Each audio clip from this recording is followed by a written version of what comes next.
आज हम जिस ट्रैक की बात कर रहे हैं उसे कर्नाटका की हाईएस्ट पीक के नाम से जाना जाता है।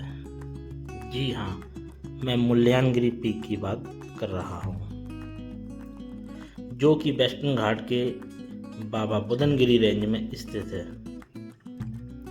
इसकी समुद्र तल से ऊंचाई 1900 मीटर की है। मुल्यांगिरी अपने पास में स्थित कॉफी बागानों के लिए जाना जाता है। मुल्यांगिरी के शिखर पर एक टेंपल है जहाँ पर श्रद्धालु घूमने आते हैं। आइए कर्नाटका के सबसे ऊंचे शिखर के इतिहास पर नजर डालते हैं। स्थानीय लोगों के अनुसार इस चोटी का नाम संत मुलपा स्वामी के नाम पर रखा गया है, जो कई वर्षों पहले इस चोटी पर ध्यान लगाया करते थे। उसके बाद इस चोटी को मुल्यांगिरी के रूप में पहचान मिली।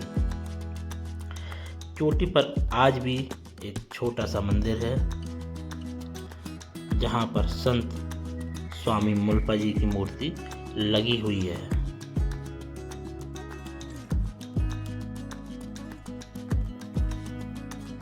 दोस्तों, ये एक ऐसा ट्रैक है जहाँ पर आप अगर अपने फ्रेंड या फैमिली के साथ भी आना चाहें तो आ सकते हैं, क्योंकि ये कह सकते हैं फ्रेंडली ट्रैक या फैमिली ट्रैक है। जैसा कि आप लोग नज़ारा देख रहे हैं, हमने ट्रैक की शुरुआत कर दी है और ये व्यू आप देखिए। कुछ दूरी चलने के बाद हमने ऐसे व्यू को कैप्चर किया जो आपको अभी दिखाया है। इस ट्रैक के 2 रूट हैं, वो भी मैं आप लोगों को बता दे रहा हूँ। इस ट्रैक का पहला रूट बाबा बुदनगिरी की पहाड़ियों से शुरू होता है। इसके लिए आपको काईबाड़ा से बाबा बुदनगिरी के बेस तक पहुंचने की ज़रूरत है। बुदनगिरी पहुंचने के बाद किराए पर जीप लें या फिर पहाड़ों के रास्ते आप शिखर तक पहुंच सकते हैं। दूसरा जो इस ट्रैक का रास्ता है वो सर्पधारी से शुरू होता है। इस रूट पर 60 एंगल का झुकाव है, जो कि काफ़ी डेंजरस हो सकता है और काफ़ी खड़ी चढ़ाई है। इस पर आपको ज़्यादा सावधान रहने की ज़रूरत है। इसे किसी वेबसाइट पर जाकर बुकिंग करने की ज़रूरत नहीं है, ना ही इसकी कोई फीस है। हाँ, एंटर करते समय आपसे व्हीकल को जब हम एंटर कर रहे थे तो 50 रुपये ज़रूर लिए फॉरेस्ट डिपार्टमेंट के या जो भी लोग हों, उन्होंने उसमें चेकिंग करते समय 50 रुपीज़ लिए थे।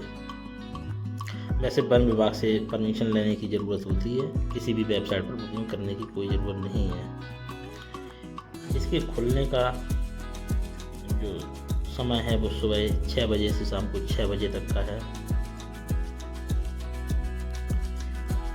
और जैसा मैं आप लोगों को व्यू दिखा पा रहा हूँ, आप लोग देखिए चारों तरफ का व्यू कुछ इस तरीके का है।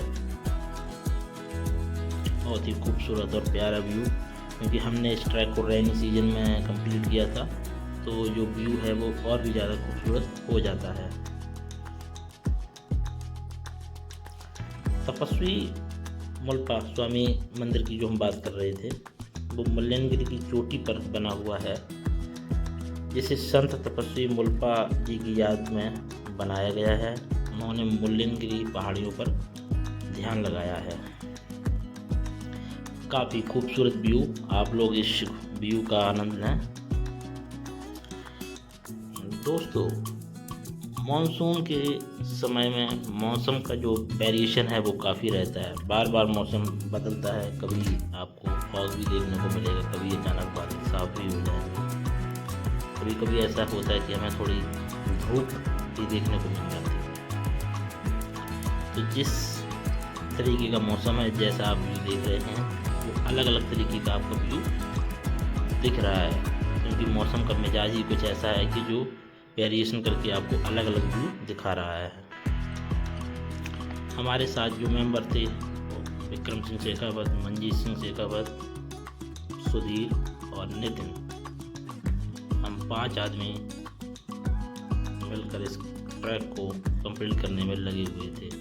ऊंचाई पर धीरे धीरे हम लोग चढ़ते जा रहे थे और शिखर पर स्वामी मूलपाल जी की जहाँ पर मूर्ति लगी हुई है वहाँ तक पहुँचने के लिए प्रयास करते जा रहे थे। फाइनली हमारे कुछ दोस्त जो हमसे आगे भी चल रहे थे, कुछ हमसे पीछे भी थे, मैं बीच में चल रहा था। तो जैसे जैसे मैं आगे बढ़ता जाता हूँ वैसे वैसे मैं आपको उसका व्यू दिखाता जाता हूँ। आप लोग व्यू देखते जाएं और इसको एंजॉय करें।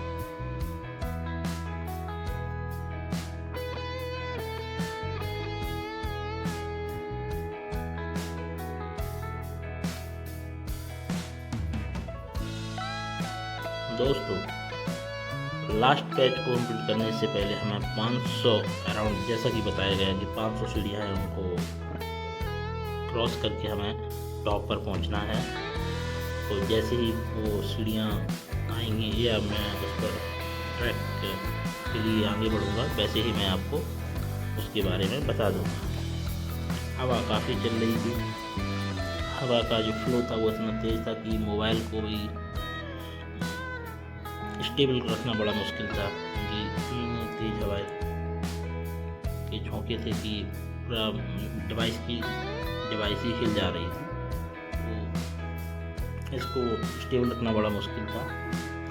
जैसे जैसे हमारे टीम के मेंबर आगे बढ़ते जा रहे हैं, यहाँ पर हम लोगों ने कुछ नाश्ता किया, जैसे कि मैगी को हम 5 लोगों ने मिलकर खाया और फिर आगे की तरफ बढ़ गए। और अब हम शुरू करने जा रहे हैं जो हमने आपको सीढ़ियों वाला ट्रैक बताया था। वो ये 500 सीढ़ियाँ हैं जैसा कि बताया गया है। उसको क्रॉस करके हमें स्वामी मूलपाल जी के मंदिर तक पहुँचना है। हवा आप देख सकते हैं, मौसम भी देख सकते हैं किस तरीके का फ्लो है।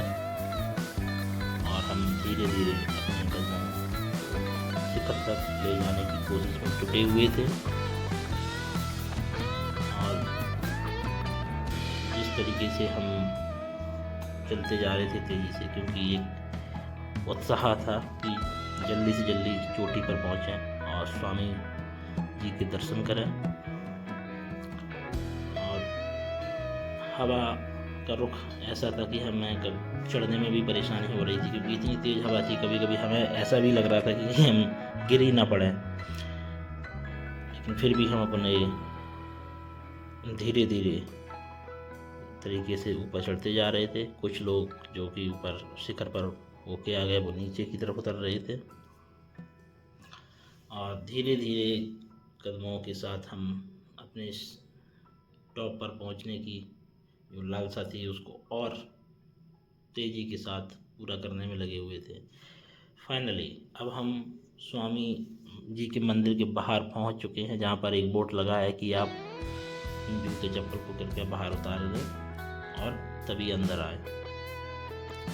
अब हम स्वामी जी के दर्शन करने के लिए अंदर मंदिर की तरफ जा रहे हैं। और हम लोगों ने अपने जो शूज वगैरह थे वो बाहर उतार दिए और मंदिर में अंदर जाने लगे, जहाँ पर एक ये छोटी सी बनी हुई है और एक जो ये पत्थर का बना हुआ है, पत्थर का एक ये प्लेट सी लगा रखी है उन्होंने इस तरीके का, जिस पर खुदा हुआ है कि हाईएस्ट पीक ऑफ कर्नाटका, और स्वामी जी के बारे में कुछ लिखा है। आप फॉग को देखें, जहाँ से चल के आए थे वो रास्ता है। और अब हम अंदर की तरफ धीरे धीरे बढ़ते जा रहे हैं, जिस रास्ते से वो कि अंदर की तरफ जा रहे हैं। यहाँ पर स्वामी जी का मंदिर है और हम उनके दर्शन करेंगे और दर्शन करने के बाद नीचे की तरफ वापस आएंगे। तो जैसे कि मंजीत आगे जा रहा है, हम उसके पीछे हैं। और ये अब हमें यहाँ से राइट की तरफ लेना है मंदिर के लिए।